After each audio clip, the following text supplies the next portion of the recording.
నిన్న మళ్ళీ మా కార్యకర్తలందరూ నేను ఎప్పుడైతే నేను వెళ్తున్నానని తెలుసుకుని మీరు ఒక్కరు వెళ్ళడం కాదు మేము కూడా వస్తామని చెప్పేసి వెనకాల ఒక 10 కార్లు వేసుకున్నాడు రావడం డలలేదు. ఇవాళ ఎలా జరిగిందని చెప్పేసి వీళ్ళందరూ కూడా నా మీద కోపపడితే నేను ఒకటి చెప్పాను, మనకు అలాంటి ఎక్కడ అన్యాయం జరగదా, మీరు బాధపడకుండా చెప్పినప్పుడు అలా కాదు, మేము కూడా మనోహర్ గారితో మాట్లాడతామని చెప్పడం. ఆ మనోహర్ గారికి ఫోన్ చేస్తే ఆయన పాపం ఎక్కడో దూర ప్రాంతంలో ఉండి ఆయన మమ్మల్ని కలవడానికి ప్రత్యేకించి మన మంగళగిరి ఆఫీస్కి వచ్చారు. ఖచ్చితంగా మాకు ఒక నిర్దిష్టమైన భరోసా మాకు ఇచ్చారు. ఎట్టి పరిస్థితుల్లోని మాకు ఎక్కడో చోట మరి పితాన బాలకృష్ణ గారికి పోటీ చేసే అవకాశం కల్పించాలని వీళ్ళందరూ అడిగారు. నేను కూడా ఆయన అడగడం కూడా జరిగింది. దానికి ఆయన సానుకూలంగా స్పందించారు.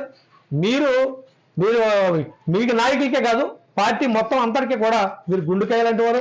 మీరు ఎందుకంటే పవన్ కళ్యాణ్ గారికి ఎప్పుడు గుండెల్లో ఉంటారు, అలాగే నాకు కూడా గుండెలు ఉంటారు. ఈ పార్టీ ఆఫీసులో ప్రతి ఒక్కరు కూడా మిమ్మల్ని ప్రేమిస్తారు. మీకు ఎలాంటి అన్యాయం జరగదు, ఖచ్చితంగా మీకు పోటీ చేసే అవకాశం మేము కల్పిస్తామని చెప్పేసి ఆయన భరోసా ఇవ్వడం జరిగింది.